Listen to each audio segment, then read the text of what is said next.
What's up guys, my name's Lachlan. I'm here today with an Xbox One versus PlayStation 4 comparison video. So this is going to be broken down into 8 or so sections, and I'm just going to talk quickly about each topic and point out some of the main benefactors and some of the important stuff that I find is, relevant to the topic. Now, just before we get underway, I'd like to say a few things just to avoid any kind of like World War III comments section. Firstly, I believe a lot of the next-gen consoles is down to basically personal preference, so what you kind of prefer, what you kind of want to get out of the experience. So we're going to have a lot of varying opinions. You're probably going to disagree with me a lot, and if you do disagree with me on a certain topic, just change the answer, because then you can sort of rack up your own kind of tally towards the end of the video. Secondly, bear in mind that this video is being made today, so the 31st of August, and a lot can change from now, even in the last couple of days leading up to console release, or even literally 5 minutes after this video is made. So, bear those things in mind as you're watching this, and obviously that could be a decider or a tipping point of this kind of like console war that's going on. And finally, just to point out, I may get the odd thing wrong, so I've been trying to keep this factual, but I might get something completely inaccurate or completely incorrect. If so, just point it out in the comments section below, and obviously write your opinions in the comment section below. I feel as though they're just as relevant as mine are, and I'd actually like to read some of them as well. Okay, so let's have a look at the specs of the hardware, the guts. A lot of people have decided that specs are quite an important turning point of the console war, and the PlayStation 4 admittedly is slightly powerful than the Xbox One.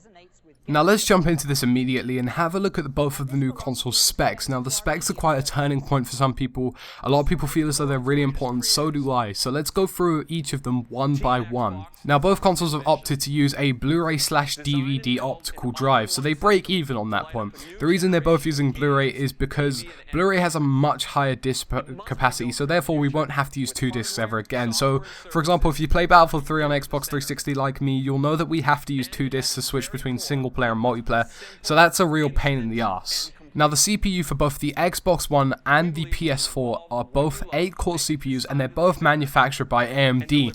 Now the reason the PlayStation 4 wins in this category is because it has a faster clock speed than the Xbox One.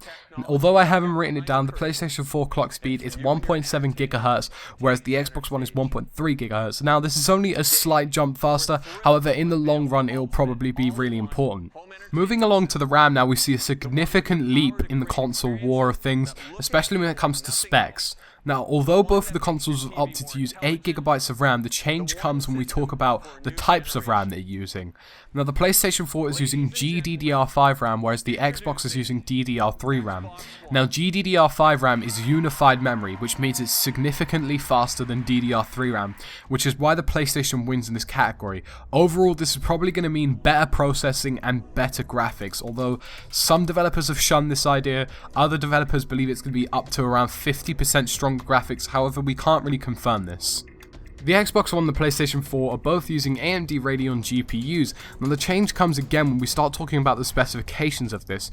Now the Xbox One is using 853 MHz with 768 shaders, whereas the PlayStation 4 is believed to be around 1.2 GHz with 1152 shaders. Now what this means again is that the PlayStation 4 is slightly faster or slightly better than the Xbox One in terms of hardware. Now when we talk about peak GPU shading, the Xbox One comes in at 1.31 teraflops, whereas the PlayStation 4 comes in at 1.84 teraflops. So slightly faster again. Another difference comes when we talk about the power supply unit. Now the PlayStation 4 has an internal power supply unit, so what this means is that we're not going to have a power brick on the PlayStation 4, which seems strange considering it's so small. But the Xbox One does have a power supply unit. It's external, it's another power brick, it's a little bit smaller than the Xbox 360's power brick, but it's really confusing considering its size. So yet again, PlayStation 4 is a leap ahead of the Xbox One in terms of hardware. Now the Xbox One and PlayStation 4 break even when it comes to storage. Now a lot of people may argue this with me, but I feel as though this is right. So you can't actually remove the hard drive on the Xbox One, although it's 500 GB, and you probably won't end up doing it. You actually cannot remove the hard drive. On the PlayStation 4 you can. Now the reason I've decided that this category breaks even is because on the Xbox One it's been confirmed that you can add external storage, so I can make my 500 GB 1.5 terabytes. Whereas on the PlayStation 4, although we can remove the hard drive, we haven't actually been told if we can add to it yet. So that's why I believe they break even. Although we actually cannot remove the hard drive from the Xbox One, we can add to it, and although we can remove the hard drive on the PlayStation 4, it hasn't been confirmed yet if we can add to it. Now the cloud storage on the Xbox One and PlayStation 4 is a debatable thing. Now I'd say they break even here, although I do believe potentially the Xbox One could win this category due to the size of it. Now, the Xbox One is most likely to give you more amounts of cloud storage than the PlayStation 4 due to their superior sort of 300,000 servers, and the fact that just in general the cloud in general is supposed to be just more significant on the Xbox One.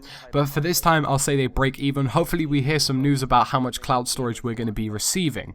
Now let's move along to the final points of the video. Now the USBs on the Xbox One and PlayStation 4 break even. They're both using USB 3.0, which is a high-speed version of USB 2.0, and they both have 3 ports. Now web connection, I believe the Xbox One slightly heads the PlayStation 4 in terms of web connection. They're both using gigabit Ethernet, so if you're really rich, you live somewhere in America where Google Fiber is about, you're really lucky because you're going to achieve the highest speeds. Now the reason I believe the Xbox One slightly heads the PS4 on this bit is down to its dual band Wi-Fi technology. So dual band Wi-Fi technology allows us to get rid of interference and achieve the best kind of Wi-Fi signal so we can get the best quality out of it. So an example with this would be that all of our phones and all of our consoles and our PC and everything, they all run on 2.4 gigahertz Wi-Fi band. So by switching to 5 gigahertz, you ignore a lot of the interference and you get the best signal about. So that's why I believe the Xbox One's a little bit ahead there. Now when we start talking about connection, the Xbox One doesn't have Bluetooth, but the PlayStation does, but the Xbox has Wi-Fi Direct and the PlayStation doesn't. Now they basically just break even in both of these parts because these are both equally good terms of connecting maybe controllers and headsets to your console. So Wi-Fi Direct is a way of connecting the controller to the console, and Bluetooth is also a way of doing that. Now it's believed that Wi-Fi Direct is slightly faster and a bit more responsive than Bluetooth, but you probably won't notice it. In fact, we don't really notice any lag time on any of our consoles now as it is. So that, yet again, equal terms of connecting to your console. And finally, we have to talk about game DVR. Now, game DVR is basically just recording and sharing your content, of which both the Xbox One and PlayStation has. So they break even in this category. Apparently, the Xbox One has slightly less recording time than the PlayStation 4. However, in all honesty, I don't see many people using this feature. Therefore, they break just about even in this category. So that's it for the first part of this Xbox One versus PlayStation 4 video. Now in this category of hardware, the PlayStation 4 wins. Now in some cases it's quite significant, in some cases it's only by a little bit, and in some cases they just break even, but overall the PlayStation 4 is a little bit of a leap ahead in comparison to the Xbox One. Now guys, like, comment, subscribe as usual. I like to hear your opinions, and we will move on to part 2 where I'll be talking about the user interface of the Xbox One and PlayStation 4.